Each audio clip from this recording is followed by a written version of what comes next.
دیکھو ایک بات خوب اچھی طرح کان میں بٹھا لو، دل میں بٹھا لو، کان سے سن لو، دل میں بٹھا لو۔ عام طور پہ جب ہم لوگوں کو صدقات و خیرات کی ترغیب دیتے ہیں تو لوگ کہتے ہیں پہلے ہمارے موٹے موٹے ضروری کام نمٹ جائیں، کچھ چیزیں ہیں، اس کے بعد انشاءاللہ ہم کیا کریں گے، پیسے جو بچ جائیں گے تو پھر ہم انشاءاللہ کسی اچھے کوئی مدرسہ بنا لیں گے، کوئی اسپتال بنا لیں گے، اچھے کام کریں گے ہم۔ یہ بہت بڑی مسٹیک ہو رہی ہے آپ سے، اس لیے کہ آپ نے اس کو ضروری کاموں کی فہرست میں شامل نہیں کیا۔ آپ ابھی تک دنیا کو مسافر خانہ سمجھنے کے لیے تیار نہیں ہو۔ یہ ضروری کام سب سے پہلے ہونا چاہیے، کیونکہ موت کا کوئی بھروسہ نہیں ہے۔ اور آخرت کے لیے صدقہ جاریہ کہ آپ کا کوئی ایسا اکاؤنٹ کھل جائے جو آخرت میں آپ کے کام آئے، کوئی ہسپتال بنا دیا، کوئی مدرسہ بنا دیا، کوئی کنواں کھدوا دیا، یتیم خانہ بنوا دیا، یا یتیم خانے کے ساتھ تعاون کر دیا، یا کسی گھر کو پراپر بیس پر آپ نے کوئی بھی جو وہ تو بہت سارے مصارف ہیں نا۔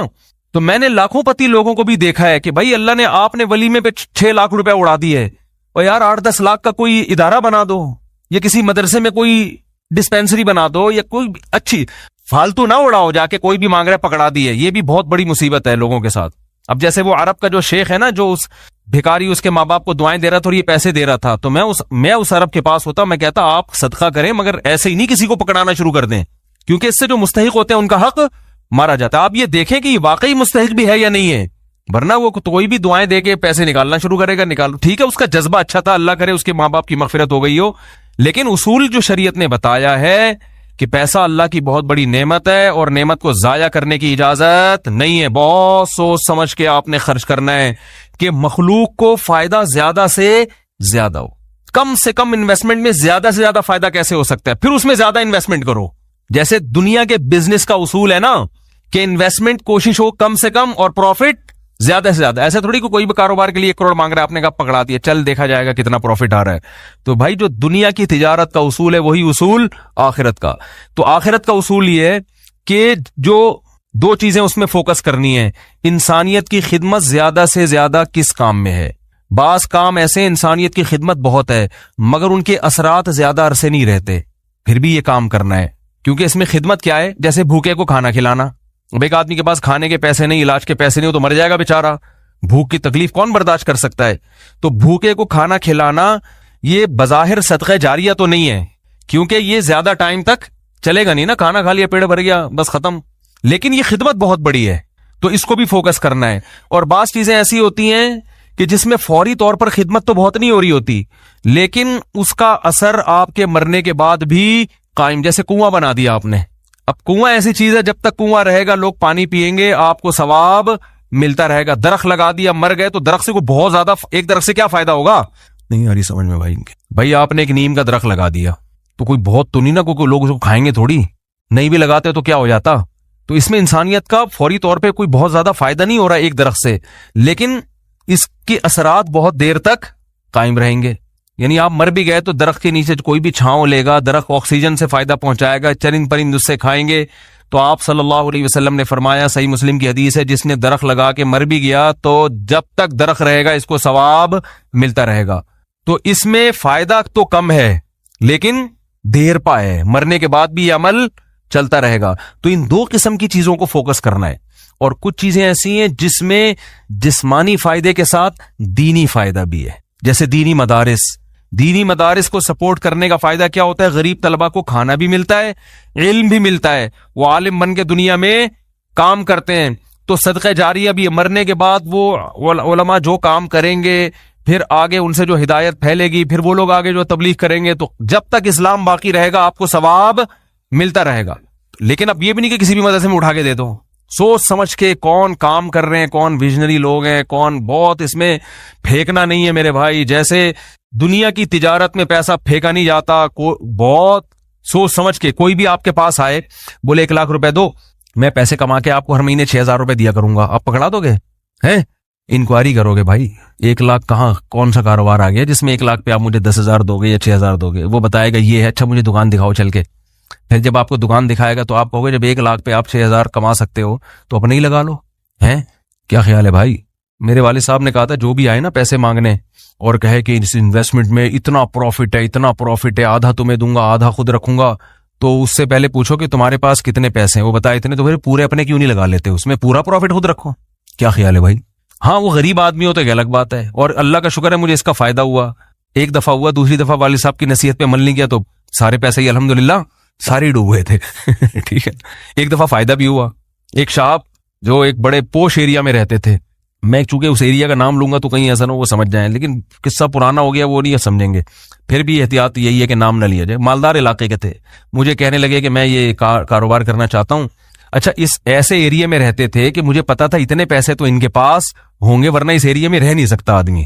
اب ایک آدمی ڈیفینس، ایک مثال دے رہا ہوں ڈیفینس کی، ڈیفینس میں رہتا ہو اور کہ میری تنخواہ 10,000 روپے، تو آپ کہو گے بھائی 10,000 والا ڈیفینس میں نہ کرائے پہ رہ سکتا ہے اور اپنا گھر ہو تو سوال ہی پیدا نہیں ہوتا، یہ کروڑوں کا تو نے گھر کیسے خرید لیا، 3 کروڑ کا ہے بھائی، ہو سکتا ہے 4 کروڑ ہو۔ اسٹیٹ ایجنٹ والے مجھے پھر فون کریں گے آپ نے ڈیفینس کی ویلیو کیا کر دی ہے، بیان میں گرا دی ہے۔ تو میں مثال دے رہا ہوں، یا اب ہر بیان کو نا لوگ بڑے سینسٹیو بن کے لے رہے ہوتے ہیں کہ آپ نے ڈیفینس میں 3 کروڑ بول دیے، ہماری تو ویلیو، تو اب کیونکہ شہرت ہو گئی ہے نا تو ہر چیز کو کوئی بہت زیادہ لوگ سیریس ہو رہے ہیں، 25 کروڑ ٹھیک ہے نا، 25 کروڑ کا، اب اس سے پھر لوگ پریشان ہوں گے، یار ہم لے رہے تھے آپ نے قیمت بڑھا دی۔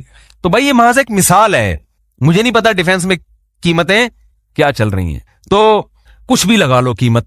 تو آپ نے کیا کیا، بات کیا چل رہی تھی، ہاں بندہ میرے پاس آیا، رہتا پوش ایریا میں، مالدار علاقے میں، مجھے کہنے لگا آپ مجھے پیسے دو، میں یہ چیز خرید کے بیچوں گا، آدھا پروفٹ آپ کا آدھا میرا۔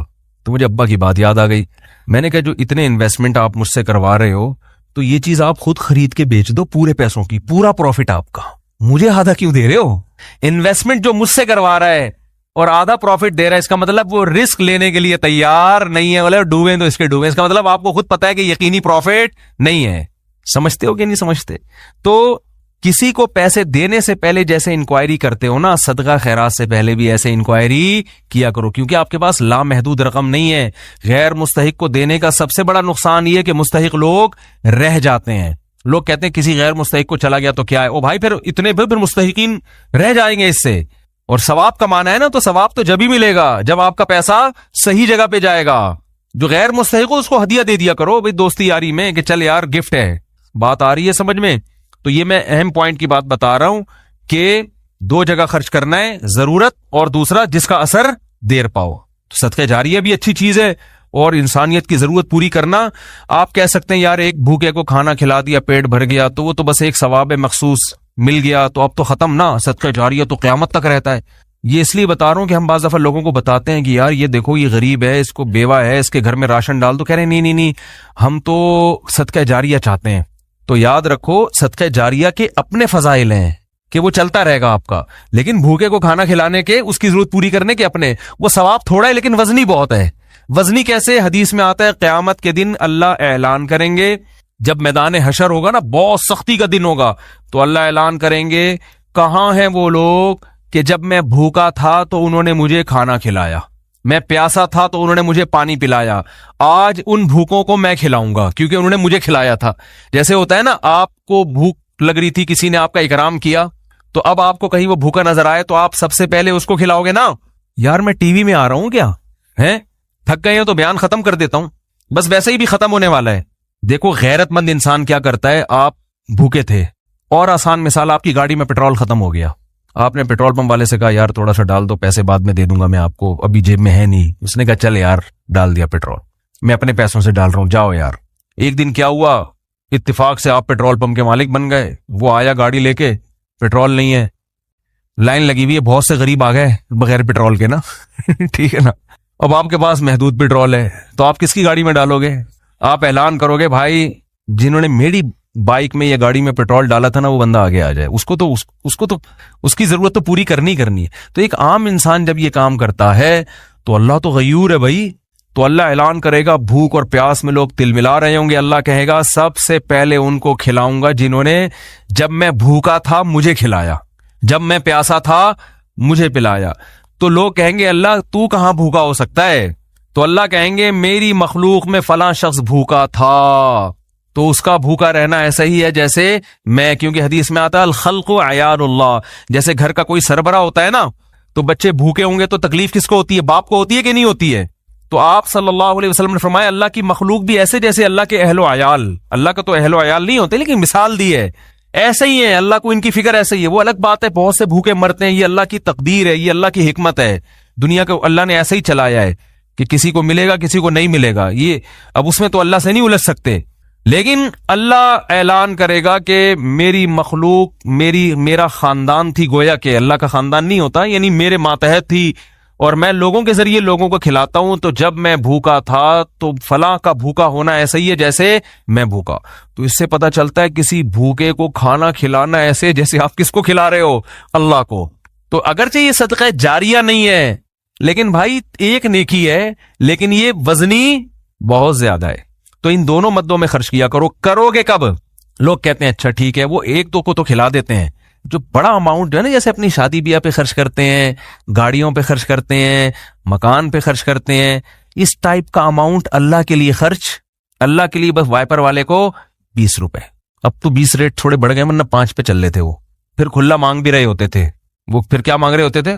ایک آدمی نے کسی فقیر سے کہا کہ ایک فقیر کسی آدمی کے پاس آیا کہ اللہ کے نام پہ نا پتہ نہیں کچھ چائے پلا دو یا کچھ کھانا کھلا دو۔ تو اس نے 100 کا نوٹ نکالا، بولا کہ 50 روپے ہیں؟ اس نے کہا ہاں۔ اس نے کہا کہ 50 روپے دے گا واپس لے گا۔ اس نے کہا پہلے وہ اس سے پی لو جا کے، ٹھیک ہے۔ یہ بھی لوگوں کو جانچنے کا ایک، بھائی بھکاری سے بولے جی پہلے وہ پیسے تو خرچ کرنا تھے، تیرے پاس ہیں۔ یہ بھی ایک طریقہ، بڑا خاندانی طریقہ ہے یہ، ٹھیک ہے نا۔ تو کیا بات کر رہے تھا یار، اصل میں آج میں اتنا صبح سے گھوم رہا ہوں نا، آج میں 1 منٹ کے لیے نہیں بیٹھا ہوں، صبح سے یہ کام وہ کام، ادھر ملاقات، ادھر جاؤ، فلاں ملتان سے آئے، فلاں خانے وال سے آئے، فلاں جماعت آئی ہوئی ہے، فلاں یہ ہو رہا ہے، کھوپڑی سارا دن گھوم گھوم کے نا جب بیان میں بیٹھتا ہوں تو وہ اتنے مختلف قسم کے سگنل آ رہے ہوتے ہیں کہ اس کو گچی سے پکڑنا کیا ہوتا ہے، بہت مشکل ہوتا ہے کہ یار پوائنٹ سے ہٹے نہیں۔ تو ہاں، میں یہ عرض کر رہا تھا، جلدی سے بات سمیٹ کے ختم کرتا ہوں، کہ لوگ یہ کہتے ہیں کہ پہلے موٹے موٹے کاموں سے فارغ ہو جائیں، یہ بھی، اس کے بعد جب بچا کے بڑھاپے میں بالکل اینڈ میں جا کے اتنے پیسے کسی مدرسے کو دے دیں گے۔ نبی صلی اللہ علیہ وسلم نے فرمایا، انسان ساری زندگی، حدیث کا مفہوم ہے، مال جمع کر کے رکھتا ہے اور کہتا ہے کل خرچ کروں گا، کل خرچ کروں گا، کل خرچ کروں گا، پھر جب بڑھاپا آتا ہے کہتا ہے یہ فلاں کے لیے اور یہ فلاں کے لیے۔ فرمایا وقت کان علی فلان، اب تو وارثوں کا حق اس پہ ہو گیا، اب تو وارث کہیں گے ابا ہمیں محروم کرنے کے لیے، اپنی تو ساری عیاشی ابا نے کر لی، اب جب ابا کا انا للہ ہونے والا ہے، دنیا سے جانے والے ہیں، اب بچوں کو نظریں ہوتی ہیں دو دکانیں ابا کی میرے حصے میں آئیں گی، چلو ابا سے ایسی لالچ تو نہیں کرنی چاہیے، لیکن بہرحال پتہ ہے کہ یار چلو ابا نے بنائی، اب ہمارے کام آئیں گی۔ اب ابا کیا کر رہے ہیں؟ فلاں 2 دکانیں مدرسے کو دے دو، فلاں فیکٹری کو دے دو، یتیم خانے کو دے دو۔ تو اس میں نقصان کس کا ہو رہا ہے؟ کیونکہ اب تو ابا کو ضرورت نہیں ہے۔ تو نہ کرنے سے یہ بھی پھر بھی بہتر ہے 1/3 کے اندر کہ بچوں کو نقصان نہ ہو۔ اگر بچوں کو نقصان ہو رہا ہے پھر تو یہ بالکل صحیح نہیں ہے۔ حدیث میں آتا ہے کہ آخر عمر میں نا اس طرح سے صدقہ کر دینا کہ بچے دوسروں کے محتاج بن جائیں، آپ صلی اللہ علیہ وسلم نے اس کی اجازت نہیں دی ہے۔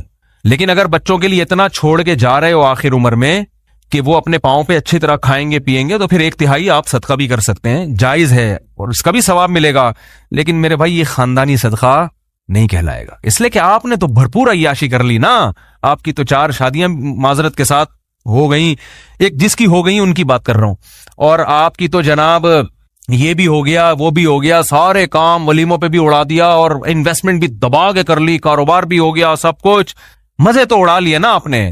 تو یہ نبی کی نظر میں افضل صدقہ نہیں ہے۔ افضل صدقہ یہ ہے، آپ صلی اللہ علیہ وسلم سے صحابی نے پوچھا یا رسول اللہ سب سے بہترین صدقہ کون سا ہے؟ آپ نے فرمایا وہ صدقہ ہے تأمل الغنا وتخشى الفقر، تمہیں امید ہو کہ اگر یہ پیسہ میں نے صدقہ نہیں کیا تو اس سے ڈبل بنا سکتا ہوں، پیسے سے پیسہ کما سکتا ہوں، یہ امید ہو، اس حال میں پیسہ صدقہ کرو، اور یہ بھی ڈر ہے کہ اگر کر دیا تو فیوچر میں غریب نہ ہو جاؤں۔ اس ملی جلی کنڈیشن میں جو صدقہ ہوگا نا وہ کیا کہلائے گا؟ خاندانی صدقہ۔ سمجھ میں نہیں آ رہی بات؟ تو اس لیے صدقات و خیرات میں یہ نہیں کہہ رہا، یہ تو حدیث میں بھی منع ہے کہ اتنا کر دینا کہ کل لوگوں کے محتاج بن جائیں، یہ تو جائز ہی نہیں ہے نا، کہ اپنے ضروری جو بیوی بچوں کے ہیں وہ تو بہرحال، لیکن صرف اتنا کر لیں کہ آپ جب یہ کہتے ہیں نا کہ میرے یہ چند ضروری کام ہو جائیں تو پھر میں یہ کروں گا، یہ الفاظ غلط ہیں۔ آپ یہ کہیں کہ میرے چند ضروری کاموں میں ایک اہم ترین کام یہ بھی ہے، تو یہ والا کام بھی ان ضروری کاموں کی طرح ترجیحی بنیادوں پہ کرنا ہے، اور یہ چند ضروری کام جس میں یہ بھی ہو جائیں تو پھر میں کیا ہو جاؤں گا؟ فری، پھر میری مرضی میں جہاں چاہے صدقہ کروں۔ بہت مشکل ہے بات سمجھانا۔ تو بڑی انویسٹمنٹ جیسے بزنس پہ کرتے ہیں، بڑی انویسٹمنٹ جیسے شادی پہ کرتے ہیں، بڑی انویسٹمنٹ جیسے اپنے بچوں کی ایجوکیشن پہ کرتے ہیں، ایسے ہی ایک آدھ بڑی انویسٹمنٹ آخرت کے لیے بھی کرنی چاہیے۔ سمجھا پا رہا ہوں اپنی بات کو؟ لیکن وہ خاندانی انویسٹمنٹ ہو, مرے تو پتہ چلے کہ یار ایک ہسپتال ہے چل رہا ہے بھائی غریبوں کے لیے. سمجھتے ہو گے نہیں سمجھتے ہو؟ دیکھو گورے بھی بڑی بڑی انویسٹمنٹ کرتے ہیں لیکن ان کا کوئی بچوں کا ان پہ ٹینشن نہیں ہوتی نا, نہ بیوہ کا خیال ہے ان کو, نہ بچوں کا خیال ہے. آپ کے لیے صدقہ کرو گے ثواب ملے گا, کیونکہ آپ تو پوری فوج چھوڑ کے جا رہے ہو اگر میرے بیان سنتے ہو. کیا خیال ہے؟ ٹھیک ہے نا, پوری فوج ہے آپ کی. تو دونوں. اور پھر عجیب بات ہے, آپ نے اس نیت سے نہیں کرنا کہ ریٹرن ملے گا, اسی نیت سے کرنا ہے کہ میں نے جو خرچ کیا وہ گیا, ختم, بس دنیا میں نیکی کر دریا میں ڈال. لیکن ویسے میں ایک جنرل نالج کے لیے بتا رہا ہوں کہ اللہ ڈبل کر کے دیتا ہے واپس, بلکہ اور بڑھاتا ہے, پھر دیتے جاؤ گے بڑھاتا جائے گا, دیتے جاؤ گے. حدیث میں آتا ہے ما نقصت صدقۃ من مال, صدقے سے مال میں کبھی بھی کمی نہیں ہوتی نہیں ہے. لیکن آپ نے یہ نیت نہیں کرنی, آپ نے یہ نیت کرنی ہے کہ میں دے رہا ہوں اور مجھے نقصان نہیں ہوگا اس کا, میرا کاروبار بھی کم ہو جائے گا اور میرے گھر میں بھی تھوڑا خرچہ کیا ہو جائے گا. یعنی میری اپنی بیوی بچوں سے تو خرچہ مت روکو, ان کو نہ بھیڑ چڑھاؤ اپنے توکل کی, ٹھیک ہے نا. اپنا, میری گاڑی تھوڑی سی سستی ہو جائے گی, یہ ہو جائے گا وہ ہو جائے گا, اپنے اوپر تو رکھ کے سب کچھ کرو. یہ نیت یہی کرو کہ یار کمی ہو جائے گا. لیکن ویسے میں جنرل نالج کے لیے بتا رہا ہوں کم ہوتا نہیں, کیونکہ اگر آپ نے نیت یہ کر لی نا کہ بڑھ جائے گا, پھر نہیں بڑھے گا. اور اس میں بات چاہ کے کمپلیٹ ہو جائے, لیکن اس میں آپ نے یہ دیکھنا ہے آپ میں توکل کتنا ہے. صحیح ہے نا. کل آزمائش آئی تو ایسا نا یار مجھ سے آپ کا بیان ہی گلے پڑ گیا یار, تو کوئی بات نہیں, پہلے یہ والے بھی کر لو پھر کر لو, تو خاندانی نہ ہو, غیر خاندانی صدقہ بھی ہو تو چلو صدقہ تو ہو گیا نا. تو خاندانی صدقے کے لیے تھوڑی سی کھوپڑی بھی خاندانی ہونی چاہیے, تو یہ ظرف بھی ہونا چاہیے اسی حساب سے, تو اپنی حیثیت دیکھ کے.